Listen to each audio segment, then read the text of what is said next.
todos y bienvenidos a esta tutoría. Vamos a estar viendo en esta tutoría la unidad 6 que trata sobre las competencias básicas en la educación matemática.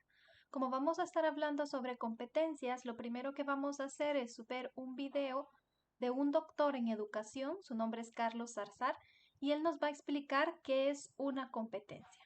Después vamos a estar discutiendo y haciendo un repaso del material que tenemos en la unidad 6 sobre las competencias matemáticas. Veamos el video.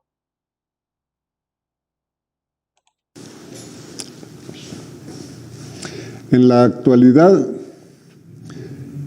casi todas las escuelas de educación básica, que es preescolar, primaria, secundaria y bachillerato, ya trabajan bajo el enfoque de competencias.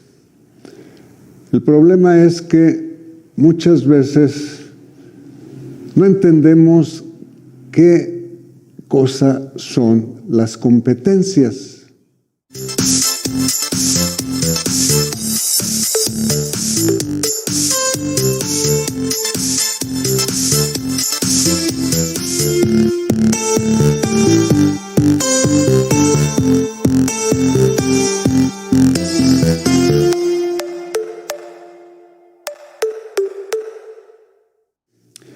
Vamos a ver. Se supone que estamos trabajando bajo el enfoque de competencias y que es diferente a lo que estábamos haciendo antes. Entonces, ¿qué significa el concepto de competencias? Si le preguntamos a los profesores, a los directivos de las escuelas, ¿qué entiendes por la competencia? Les aseguro que cada uno nos va a dar una definición diferente, porque todos tenemos una idea, pero muchas veces no la llegamos a concretar. Hace algunos años, cuando empezó este movimiento de las competencias, yo pensé elaborar un libro sobre el tema de las competencias. Luego resultaron 3, uno sobre planeación didáctica, otro sobre instrumentación didáctica y otro sobre evaluación de competencias. Pero cuando empecé dije, voy a tomar la definición que sea aceptada por la mayoría de los autores. Leí mucho sobre competencias, pero de 60 documentos que leí, encontré 60 definiciones diferentes. Y es normal porque las competencias se utilizan en preescolar, se utilizan en primaria, se utilizan en secundaria, se utilizan en bachillerato, se utilizan en educación superior, se utilizan en la capacitación para el trabajo, se utilizan en el mundo laboral. Entonces, cada quien entiende las competencias de una manera diferente. Por supuesto, hay muchos elementos comunes en todas estas definiciones, pero cada uno le da un tinte diferente. Ante esta situación, yo dije, voy a elaborar mi definición personal, una definición más, pues no va a estorbar y capaz que llega a ayudar a alguien. Entonces yo me hice esta pregunta, ¿cuándo sé yo que una persona es competente? ¿Cuándo puedo meter las manos al fuego por esa persona y decir, me consta que esta persona es competente? Y me respondí lo siguiente, yo digo que una persona es competente cuando me consta que es capaz de hacer algo bien hecho. Si a mí me consta que esa persona es capaz de hacer ese trabajo bien hecho, yo digo, esta persona es competente. Entonces, de ahí brotó mi definición de competencia.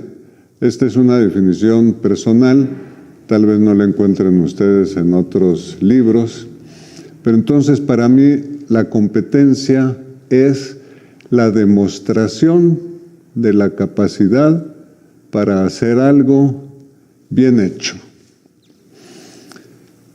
Tiene mucho que ver la competencia con las capacidades, pero las competencias no son las capacidades.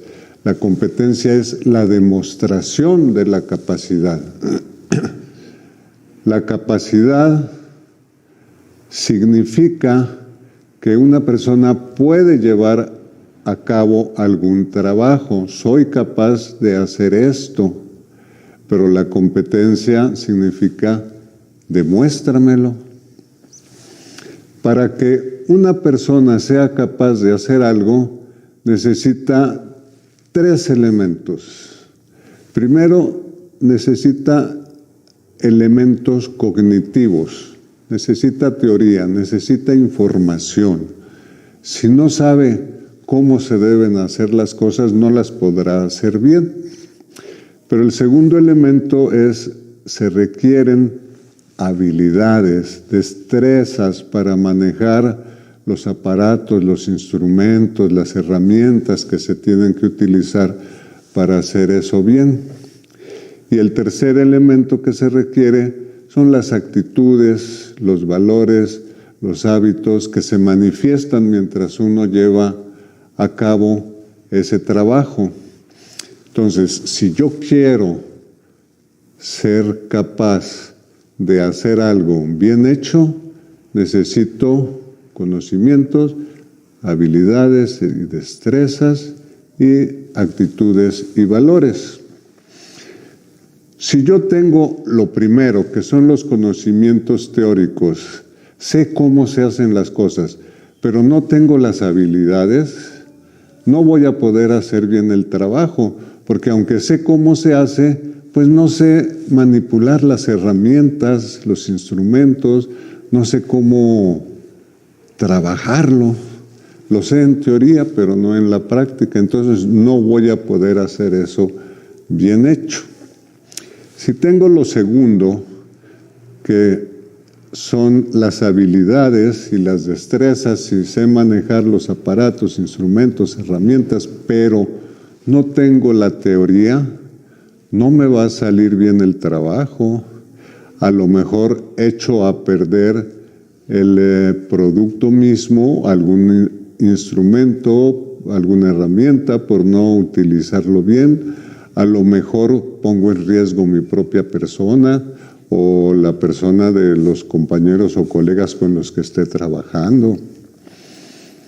Y si tengo los 2 primeros, que son conocimientos y habilidades y destrezas, pero soy impuntual, soy incumplido, no tengo limpieza en el trabajo, no respeto las normas de seguridad y de higiene, pongo en riesgo mi persona y la de los compañeros, entonces no estoy haciendo las cosas bien hechas.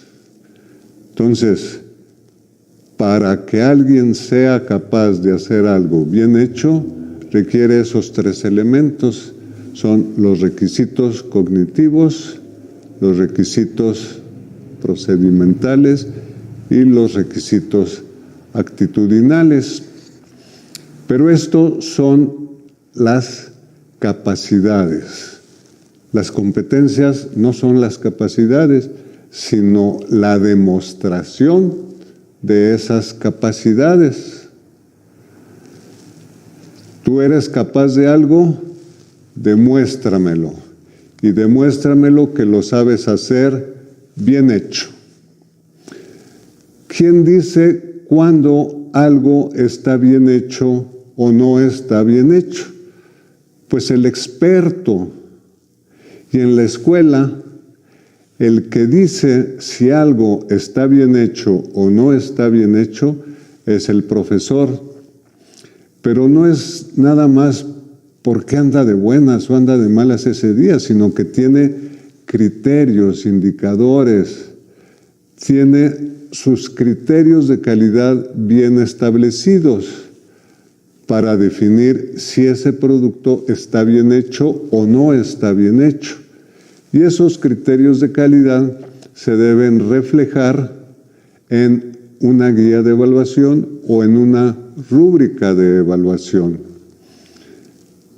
Solo cuando el estudiante nos demuestre que eso que hizo, que sabe hacer eso y que lo hizo bien, entonces es cuando podemos decir que es competente para ese trabajo. Ahora que ya vimos el video, podemos entender la definición de una competencia. Con la idea de qué es una competencia, vamos a hacer un repaso entonces de las competencias básicas en educación matemática. Es decir, las competencias matemáticas que nosotros queremos ayudar a nuestros estudiantes a poder desarrollar. Vamos con la primera pregunta. En la página 2, en el párrafo 2 de su material, se explica qué es la competencia matemática. Y ahí vamos a ver qué es la capacidad que tiene un individuo, en este caso serían nuestros estudiantes, porque queremos desarrollar en ellos la competencia matemática, de poder identificar y comprender el papel de las matemáticas en el mundo actual. Es decir, ellos van a tener la teoría, ellos van a poder conocer los símbolos, los conceptos, y además de eso tienen que desarrollar la habilidad del razonamiento matemático, el poder interpretar y producir información y resolver problemas aplicados.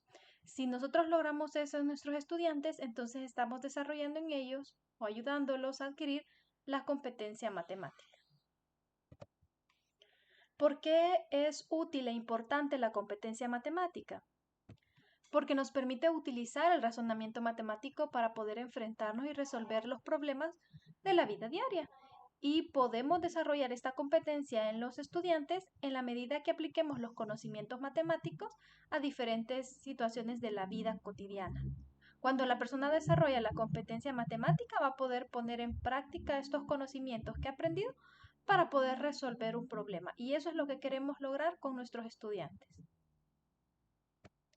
La siguiente pregunta, vamos a encontrar la respuesta en la página 4 en el párrafo 1.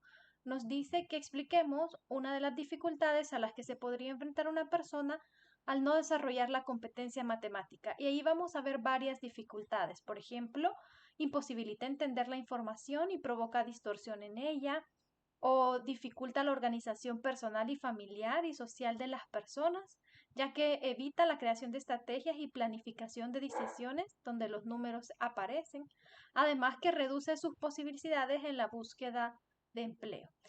Por eso queremos ayudar a nuestros estudiantes para que no se enfrenten a estas dificultades por no haber desarrollado las competencias matemáticas. En la página 5, en el párrafo 2, nos ayuda a responder la pregunta: ¿por qué se puede decir que la educación por competencias es una buena estrategia para desenvolverse en la sociedad? Y es que la educación por competencias está enfocada a que podamos utilizar los conocimientos que se adquieren para resolver situaciones aplicadas. Y es una buena estrategia porque nuestros estudiantes no solo van a adquirir el conocimiento, sino que también van a adquirir las habilidades, y como lo están aplicando, entonces también van a adquirir las aptitudes, por tanto serán competentes.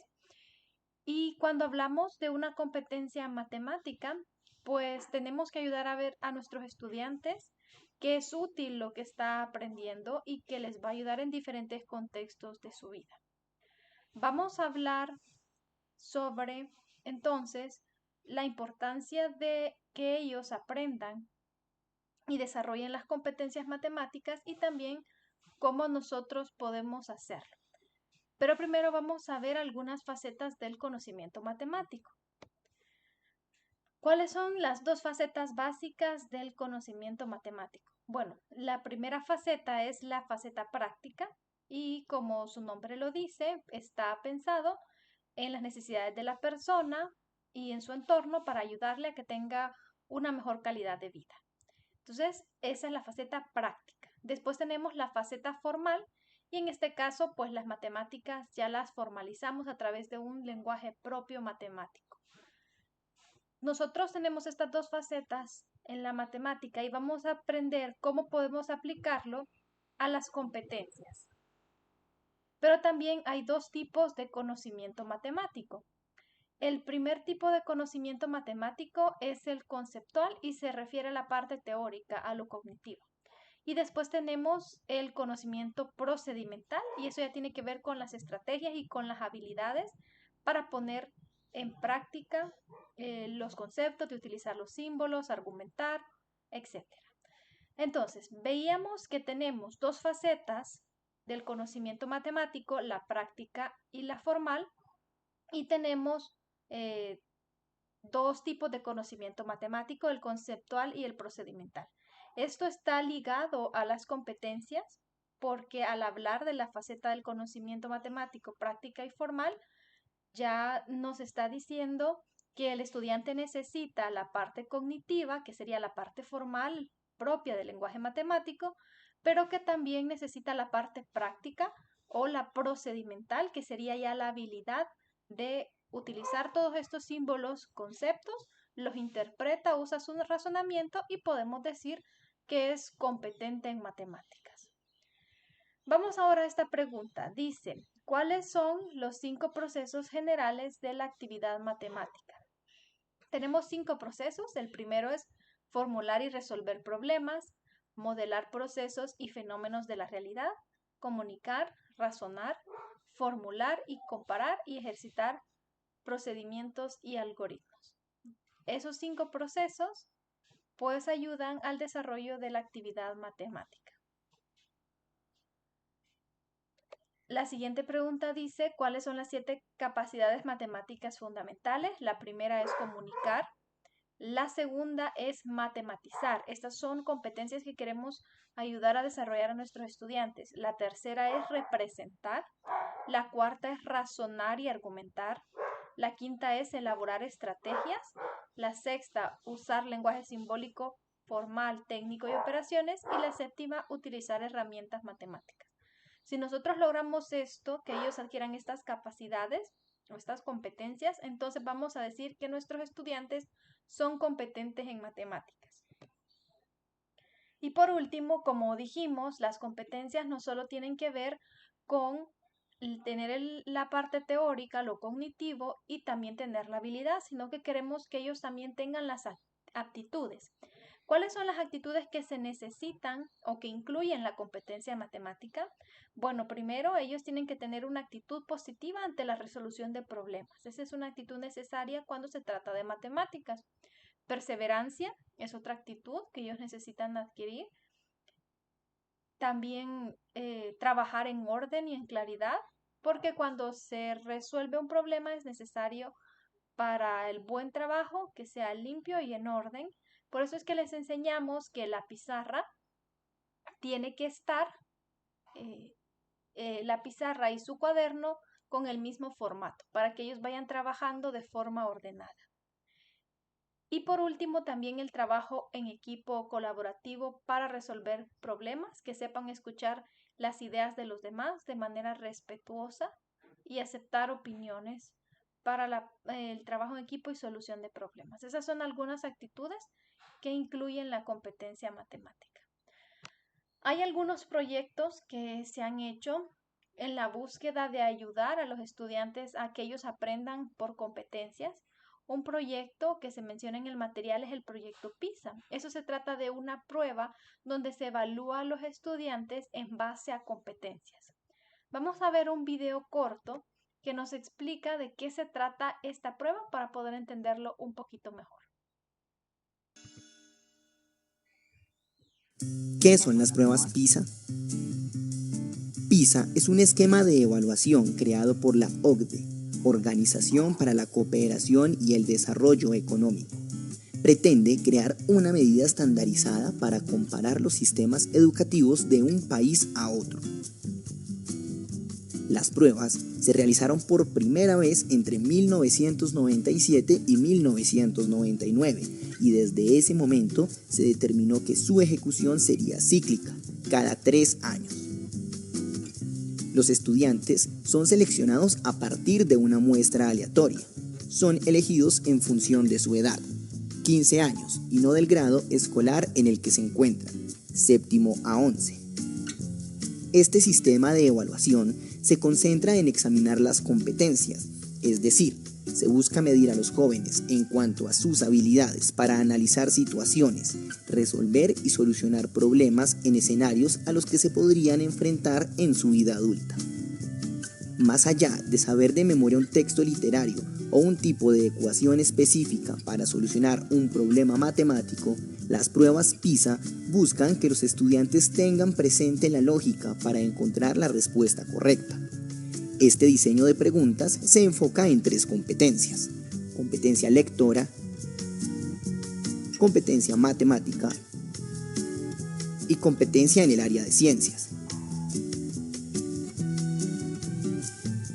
La competencia lectora se enfoca en saber qué uso pueden darle los estudiantes a distintos tipos de texto para desarrollar su conocimiento, encontrar alguna información específica útil para su vida y participar en sociedad. La competencia matemática busca saber si una persona es capaz de comprender y clarificar el papel de las matemáticas en el mundo. Por último, la competencia científica incluye los conocimientos científicos y el uso que de esos conocimientos haga un individuo para identificar preguntas, adquirir nuevos conocimientos, explicar los fenómenos científicos y sacar conclusiones basadas en evidencias. Esta es una breve explicación de lo que son las pruebas PISA y su funcionamiento. Para más información en temas educativos, Como pudimos ver en el video, las pruebas PISA son exámenes que se han hecho y se hacen en los países que participan en la prueba para estudiar las competencias que adquieren los estudiantes. Nuestro país no participa en ese proyecto, pero en el 2018 se hizo un acuerdo para que tal vez en el futuro los estudiantes de nuestro país pudieran participar también. Muy bien, entonces hemos hecho el repaso que teníamos que hacer de la unidad 6 y la teoría que hemos estado estudiando. Vamos ahora a pasar a la resolución de algunos problemas. Son ejercicios de segundo año de bachillerato y tienen que ver con la temática de la línea recta. Vamos a resolver primero este problema y vamos a ir viendo cómo podemos ayudarle a nuestros estudiantes según los pasos que aplicamos en la metodología del plan Pizarra. Este sería el problema inicial y se lo planteamos a nuestros estudiantes. Nos dice, demuestra que los puntos A, 0,3, B, menos 4,-1, C, 7,2 y D, 5,4 forman un trapecio rectángulo. Nos da una pista, el enunciado del problema, y en este momento pudiéramos preguntarle a nuestros estudiantes y recordar algunos conceptos importantes. Por ejemplo, ¿qué es un trapecio rectángulo? Según lo que nos indica la pista, ahí nuestros estudiantes tendrían la oportunidad de recordar la definición de este concepto. Y un trapecio rectángulo sabemos que es un cuadrilátero que tiene un par de lados opuestos paralelos y un ángulo recto que son 90 grados. Una vez que nuestros estudiantes ya saben que es un trapecio rectángulo, entonces podemos pasar a recordarles otros conceptos que también van a necesitar.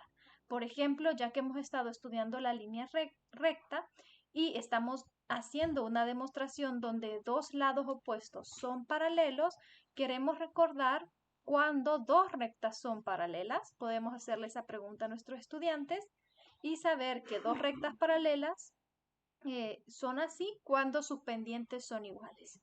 También, como vamos a andar buscando un ángulo de 90 grados, tendríamos que verificar que dos de las rectas que forman el trapecio sean perpendiculares. Y ahí ya tendríamos otro concepto que queremos recordarle a nuestros estudiantes. Dos rectas son perpendiculares cuando el producto de sus pendientes es igual a -1. Cuando ya hayamos hecho esta parte con nuestros estudiantes, haciéndoles preguntas para que ellos puedan recordar estos conceptos que hemos visto en clases anteriores, entonces les dejamos un tiempo para que ellos puedan trabajar. Y luego que han trabajado, compartimos con ellos la solución preguntándoles cómo ellos lo han trabajado. Veamos la solución de este problema. El primer paso sería ubicar los puntos A, B, C, D en el plano cartesiano. Al colocar los puntos tenemos el punto A 3,0, el punto B 4, -1, C 7,2 y el punto D 5,4. Vamos a unir los puntos para ver la figura que se forma. Como dice el enunciado, tenemos que demostrar que esta figura es un trapecio rectángulo.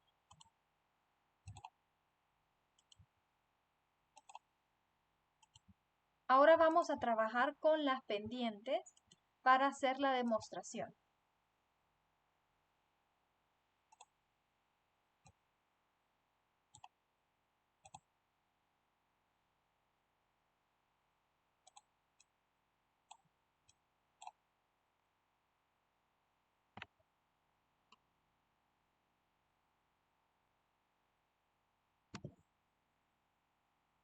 Lo primero que haremos es demostrar que el lado AB es paralelo a DC. Eso es lo primero que haremos, por tanto tendríamos que demostrar que las pendientes de esas rectas son iguales. AB es paralelo a DC. Conocemos los puntos. El punto A es 3,0 y el punto B es 4,-1. Entonces, la pendiente 1, que va a ser la pendiente de AB, la vamos a encontrar aplicando la fórmula para la pendiente, que es y sub 2 menos y sub 1 sobre x sub 2 menos x sub 1. En este caso vamos a tomar a y sub 2 como el punto de B y sería -1 menos y sub 1, que sería 3. Ahora x sub 2 sería 4 menos x sub 1 sería 0.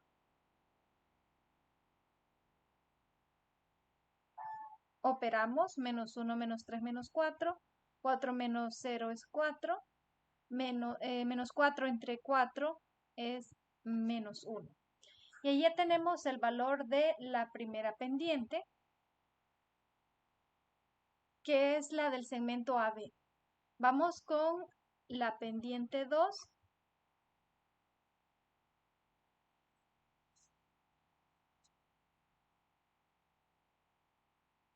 Y la vamos a encontrar con los puntos DC.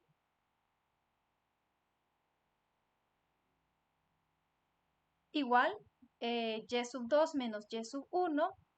Vamos a tomar C como el punto 2, entonces haríamos 2, que ese sería y sub 2, menos y sub 1. Vamos a hacer 2 menos 4.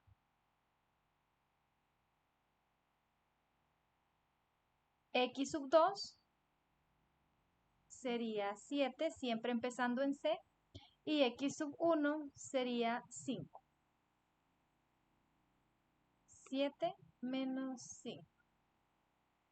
2 menos 4 es menos 2 y 7 menos 5 es 2. Menos 2 entre 2 es igual a -1. ¿Qué podemos concluir? Que la pendiente 1 es igual a la pendiente 2 y por tanto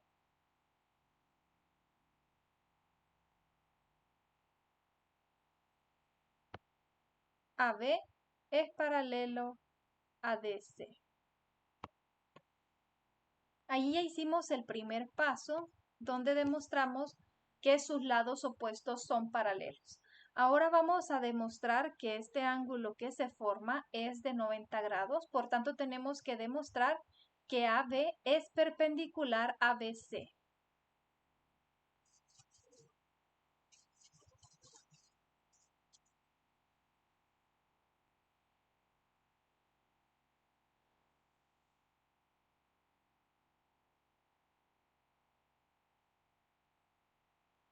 Esto quiere decir que el producto de sus pendientes, ya sabemos que la pendiente de AB es menos 1 y el producto de sus pendientes vamos a llamar M sub 3 a la pendiente que no conocemos, que es la de BC. Y al multiplicar la pendiente de AB por la pendiente de BC, el resultado nos tiene que dar menos 1. Y si eso es así, esos dos segmentos son perpendiculares.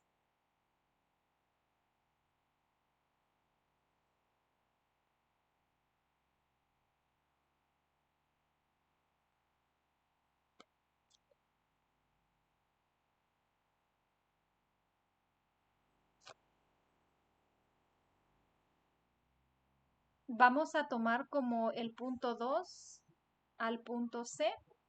Entonces, primero vamos a restar y sub 2, sería 2, y y sub 1 sería menos 1.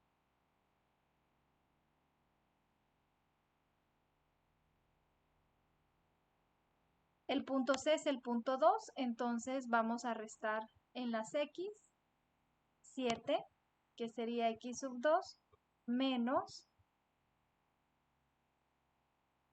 4, que sería X sub 1. Tenemos 2, menos por menos es más, entonces 2 más 1 es 3. 7 menos 4 es 3. 3 entre 3 es 1. M sub 1 es menos 1 y M sub 3 es 1. Entonces, al multiplicar M sub 1 por M3, el resultado nos da menos 1.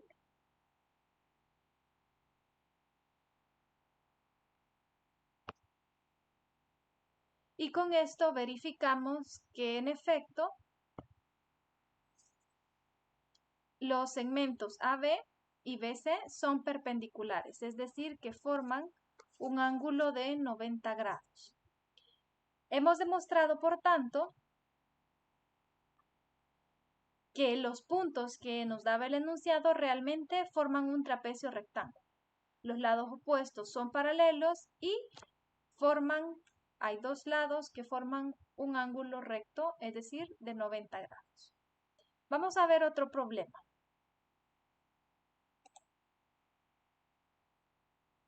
Nos dice, con los puntos A, menos 3,3, B, menos 5, menos 1, C, 5,1 y D, 3,5, se forma un cuadrilátero.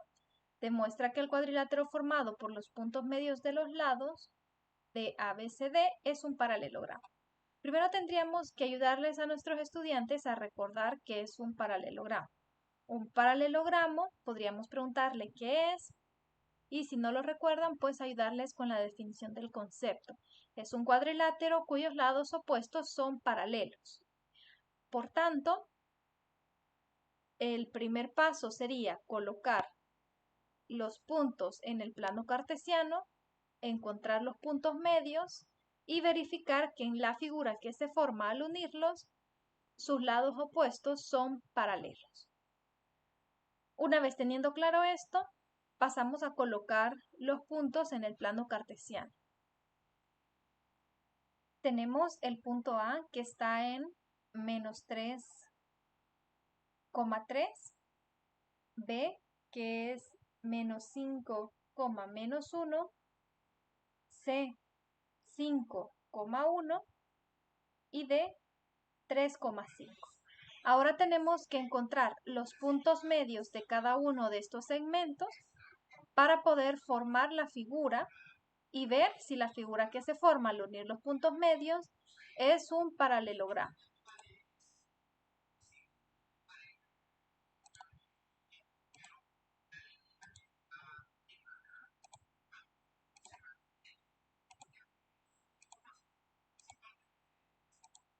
Ahí podemos ver que GeoGebra nos ha indicado automáticamente cuáles son los puntos medios. Si nosotros queremos encontrarlos con nuestros estudiantes, ¿verdad? Ellos van a tener que hacerlo con operaciones. Por ejemplo, para encontrar el punto E, sería la suma de las primeras componentes de los puntos donde se encuentra ubicado, en este caso sería A y B. Entonces tendrían que sumar la primera componente de B, que es menos 5, más la primera componente de A, que es menos 3. Entonces tendríamos menos 5 más menos 3 y dividirlo entre 2. Y después hacemos lo mismo con la segunda componente. La segunda componente sería menos 1 más 3 entre 2. Y ahí nos daría la ubicación. Menos 5 menos 3 es menos 8 y entre 2 es 4. Menos 1 más 3 tenemos que es 2 positivo entre 2, 1. El punto E nos queda en la ubicación 4,1, menos 4,1, perdón. Menos 4,1 y ahí lo vemos que está ubicado. Una vez que nuestros estudiantes han encontrado los puntos medios, trazamos el paralelogramo.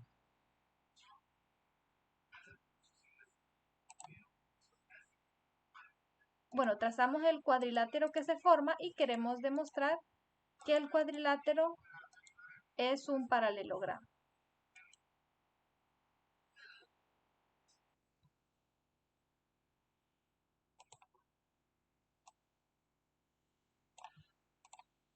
Para verificar que es un paralelogramo, la figura que tenemos ahí en rojo, que la formamos uniendo los puntos medios, vamos a encontrar las pendientes. Por ejemplo, tenemos que verificar que EH es paralela a FG.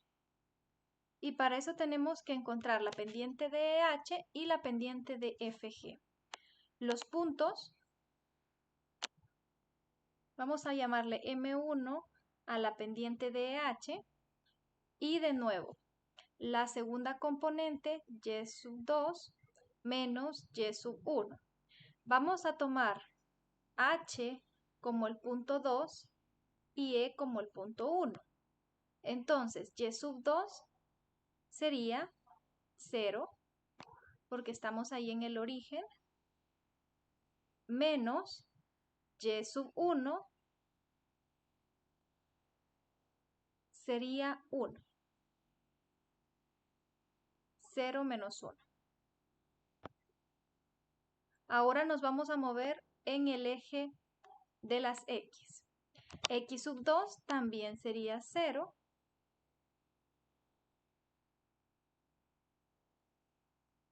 Y X sub 1 sería menos 4.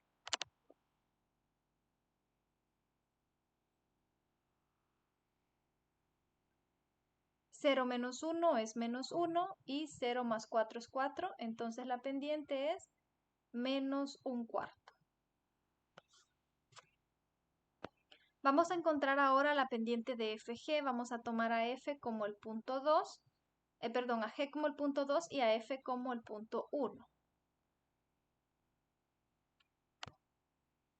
M sub 2 entonces nos vamos a mover primero sobre el eje Y.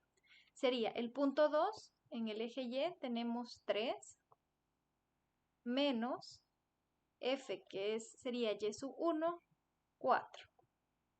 Y ahora nos movemos sobre el eje X. 4, que sería X sub 2. Y 0, porque el punto es 0,4, que sería X sub 1.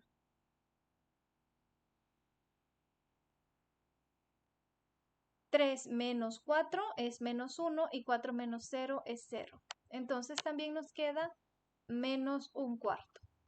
Como las pendientes son iguales, eso quiere decir que se verifica que esas rectas son paralelas. Vamos con los siguientes puntos. Ahora queremos verificar que el segmento EF es paralelo al segmento HG. Y hacemos lo mismo, vamos a encontrar las pendientes. M3 va a ser la pendiente del segmento EF. Vamos a poner AF como el punto 2 y en azul vamos a poner el punto 1, que sería E. Hacemos primero la resta sobre el eje Y. 4 menos 1.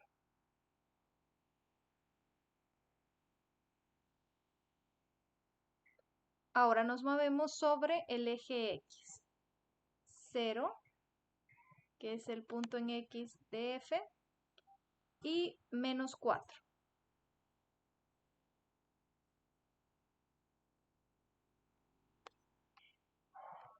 4 menos 1 tenemos que es 3.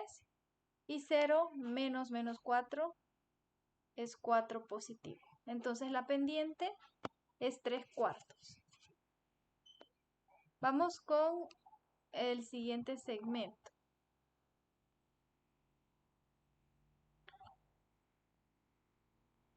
Tomaremos a G como el punto 2 y a H va a ser el punto 1. Así que Y sub 2, siempre nos moviéndonos sobre el eje Y sub 2 sería 3 y Y sub 1 sería 0. X sub 2, ahora moviéndonos sobre el eje X sub 2 es 4 menos X sub 1 es 0. 3 menos 0 es 0, 4 menos 0 es 4 y nos da 3/4. Como las pendientes son iguales, podemos decir que también se verifica que esas rectas son paralelas. Por tanto, los lados opuestos son paralelos y la figura que se forma, en efecto, es un paralelogramo. Vamos a ver otro ejercicio. Nos dice, la mediana en un triángulo es el segmento que inicia en un vértice y termina en el punto medio del lado opuesto al vértice. En un triángulo pueden trazarse 3 medianas, una por cada vértice. Se forma un triángulo cuyos vértices son A, menos 3,0, B, 3,0 y C, 5,4. Realiza lo siguiente. Encuentra las coordenadas del punto medio de cada lado, encuentra las ecuaciones de las 3 medianas del triángulo ABC y verifica que las medianas se intersecan en un punto. El enunciado ya nos da el concepto de qué es una mediana, entonces podemos hacer hincapié en poner atención a la definición de ese concepto. También ya sabemos cómo encontrar el punto medio para cada lado y si nuestros estudiantes no lo recuerdan, podríamos ayudarle a recordarlo.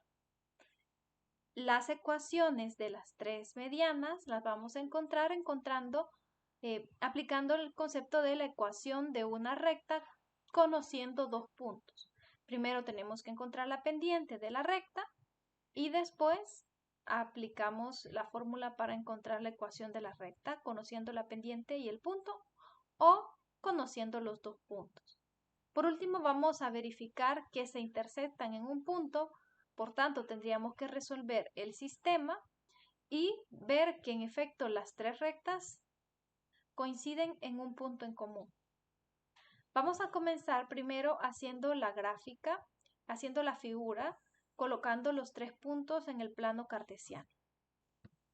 Al ubicar los puntos tenemos el punto A en menos 3,0, el punto B en 3,0 y C en 5,4. Vamos a encontrar los puntos medios.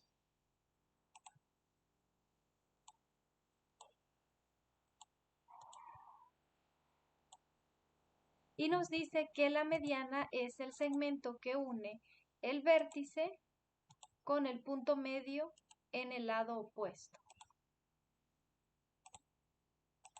Así que ahí podemos ver en rojo una mediana.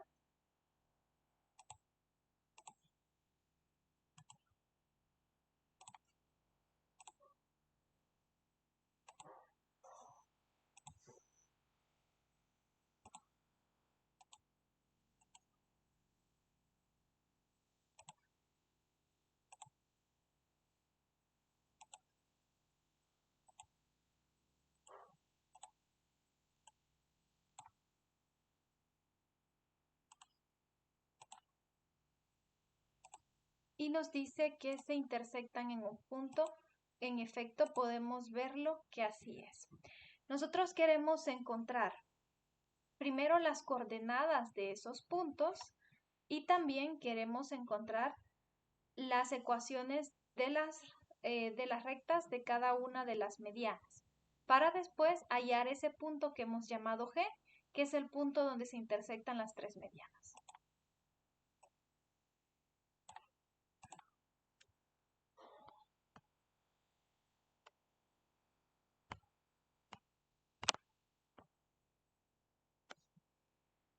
Vamos a comenzar encontrando los puntos medios.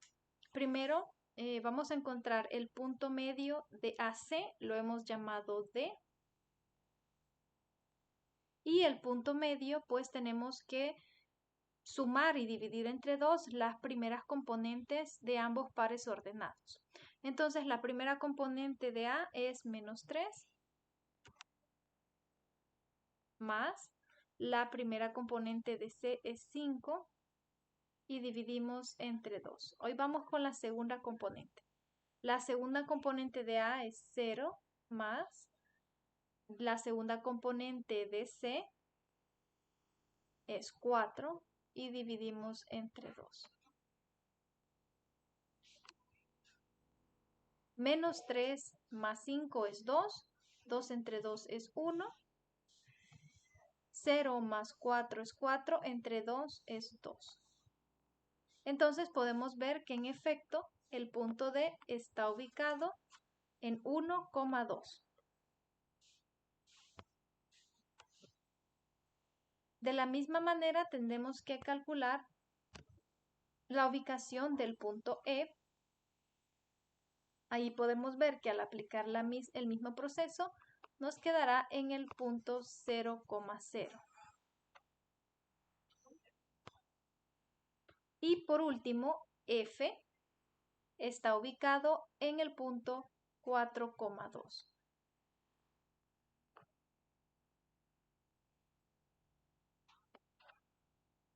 Al tener los tres puntos medios, ahora sí, podemos encontrar la ecuación de la recta que pasa por esos dos puntos. Primero, que pasa por A y que pasa por F para encontrar la ecuación de esa recta.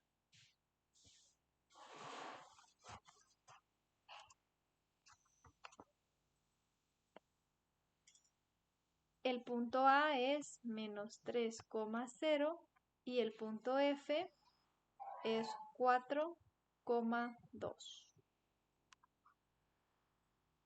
La ecuación de la recta sería y sub 1 menos y es igual a y sub 2 menos y sub 1 sobre x sub 2 menos x sub 1 por x sub 1 menos x.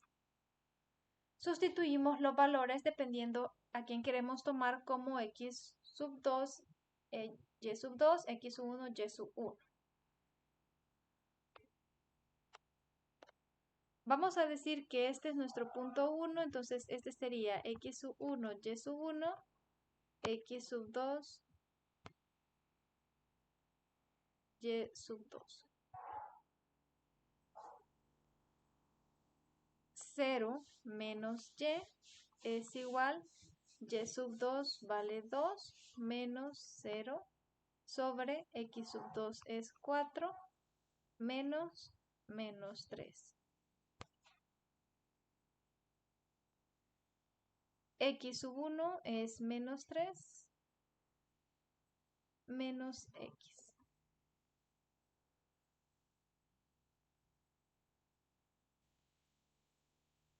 Perdón, se los escribí al revés acá. Tenemos y menos 0 y x menos 3.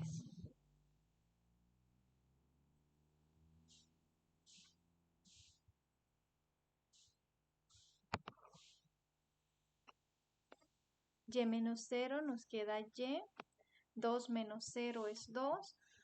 4 menos 3 es 7 porque se suman. Menos por menos es más, nos quedaría x más 3. Si realizamos las operaciones o si no, dejamos así indicado el producto y esa sería la ecuación de la recta para la primera mediana, que sería AF.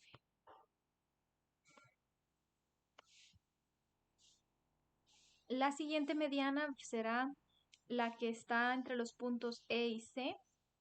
El punto E es 0,0 y el punto C es 5,4.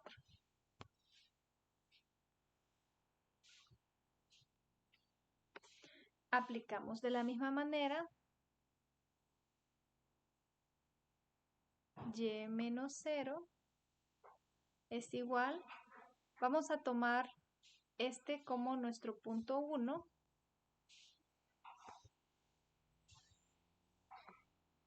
y este va a ser el punto 2. Entonces tendríamos y menos 0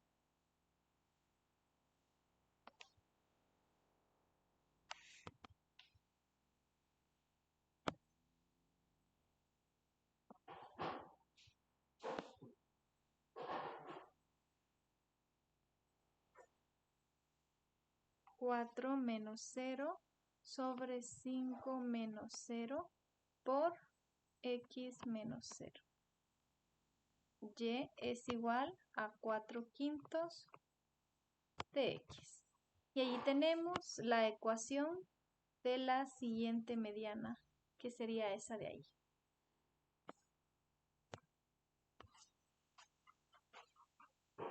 Vamos con la tercera mediana.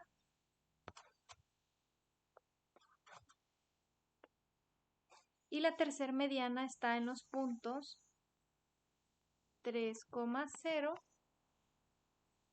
1,2. El primero sería el punto 1 y el segundo el punto 2, así que tenemos y menos 0 es igual a 2 menos 0 sobre 1 menos 3 por x menos 3. 2 menos 0 es 2, 1 menos 3 es menos 2.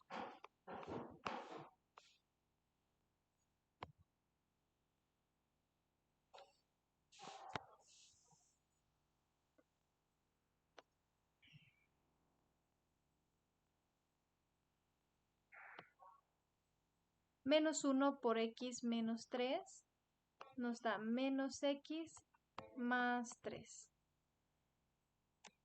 Por último, tenemos que encontrar el punto donde se intersectan esas medianas.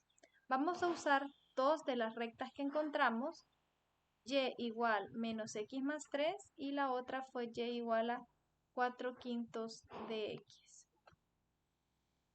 Vamos a igualar usando el método de igualación para encontrar la solución de este sistema. Tendríamos 4/5 de x es igual a menos x más 3. El 5 pasa a multiplicar, nos queda 4x es igual a menos 5x más 15. Pasamos las variables a un solo lado de la igualdad.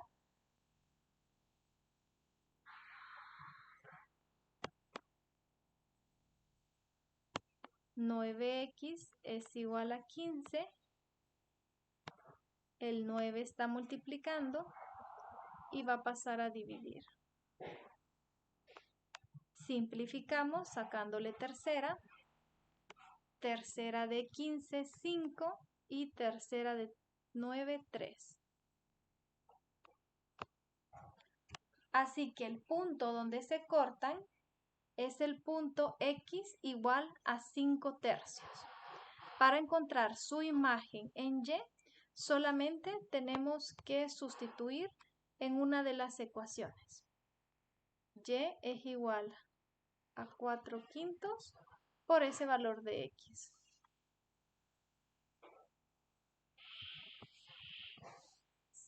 Simplificamos y nos queda 4/3.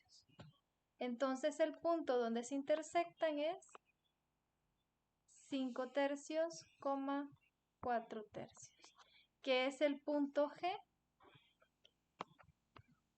que nombramos en el dibujo que hicimos. Y así hemos terminado con la resolución de este problema. Les comparto otros ejercicios para que ustedes puedan seguir trabajando y también las preguntas de esta tutoría. Les muestro el enunciado y ahí ustedes lo pueden detener para resolver el problema.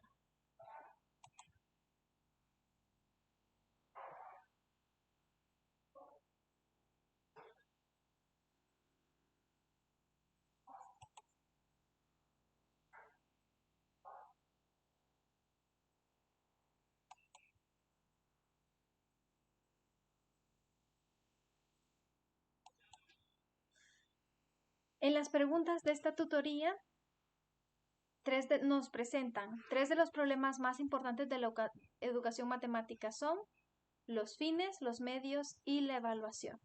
En estas preguntas, ¿qué tenemos que hacer? Bueno, explicar los fines de la educación matemática, es decir, qué enseñar, por qué enseñar, para qué enseñar y qué se quiere conseguir. Los medios, cómo se logran los fines propuestos, tenemos que responder esa pregunta. Y la evaluación, cómo averiguar si se han alcanzado los fines propuestos, en qué grado, empleando los medios previstos y qué consecuencias se deducen de los resultados obtenidos para mejorar los planteamientos y desarrollos futuros. Esas son las preguntas planteadas, nos vamos a quedar hasta acá y espero que tengan una feliz tarde.